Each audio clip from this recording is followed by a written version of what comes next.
பொள்ளாச்சி கோவை சாலையில் உள்ள தனியார் ரெஸ்டாரண்டில் இந்திய திராவிட மக்கள் முன்னேற்ற கட்சியின் தேசிய பொதுக்குழு கூட்டம் நவம்பர் 8 அன்று நடைபெற்றது. கட்சியின் உயர்மட்ட குழு தலைவர் புஷ்பவதி சிதம்பரம் தலைமையில் நடைபெற்ற இந்த கூட்டத்தில் பொதுச் செயலாளர் பெருமாள் அனைவரையும் வரவேற்று உரையாற்றினார். இக்கூட்டத்தில் மருததுரை தேசிய தலைவராகவும், பெருமாள் தேசிய பொதுச் செயலாளராகவும், கிருஷ்ணசாமி தேசிய பொருளாளராகவும் ஒருமனதாக தேர்வு செய்யப்பட்டனர். கூட்டத்தில் பல முக்கிய தீர்மானங்கள் நிறைவேற்றப்பட்டன. அதில் முக்கியமானது பட்டியலின மக்களுக்கு வழங்கப்பட்டுள்ள 18% இடஒதுக்கீட்டில் உள்இட ஒதுக்கீட்டை 3%-லிருந்து 9% உயர்த்தி வழங்க வேண்டும் என வலியுறுத்தப்பட்டது.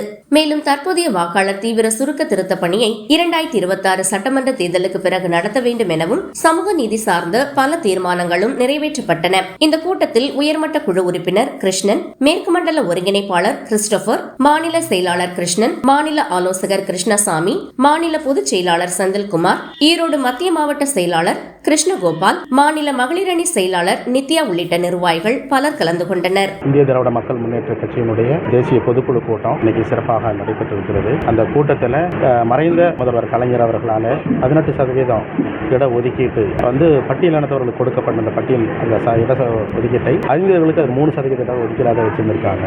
அதை சரிபாதியா 9% அதை நாங்கள் உயர்த்தும்படியாக மாநில அரசுக்கு நாங்கள் கோரிக்கை வைத்திருக்கிறோம். அது மட்டும் இல்லாமல் இந்த உலக நாடுகளின் பொருளாதாரத்தை நம்ம மாநில அரசு இங்கே பல நிறுவனங்களை ஏற்படுத்தி இருக்கிறது. அந்த நிறுவனங்களிலே தமிழர்களுக்கு இங்க இருக்கிறவங்களுக்கு அதே இட ஒதுக்கீட்டை அடிப்படையில் அவங்களுக்கு வேலை வாய்ப்புகளை கொடுத்தா நலமாக இருக்கும் என்கிற கோரிக்கையும் அந்த மாநில அரசுக்கு நாங்கள் வைத்திருக்கிறோம். தொடர்ந்து இந்த கட்சியினுடைய வளர்ச்சி குறித்த காரியங்கள், 26 சட்டமன்ற தேர்தலுக்குரிய எலெக்ஷன் காரியங்கள், இது எல்லாவற்றையும் குறித்து நாங்கள் ஆலோசித்து பேசியிருக்கிறோம். 26 எலெக்ஷனில் எல்லா மாவட்டங்களிலும் வேட்பாளர்கள் நிறுத்த வேண்டும் என்று தீர்மானம் செய்து முடிவு நிறைவேற்றப்பட்டிருக்கிறது. இதனுடைய வளர்ச்சி தொடர்ந்து நீடிக்கும். மற்ற கூட்டணி காரியங்களை குறித்து இனி வருகிற அடுத்த கூட்டணியிலே அல்லது செயற்குழு கூட்டங்களில் நம்ம பேச முடியும்.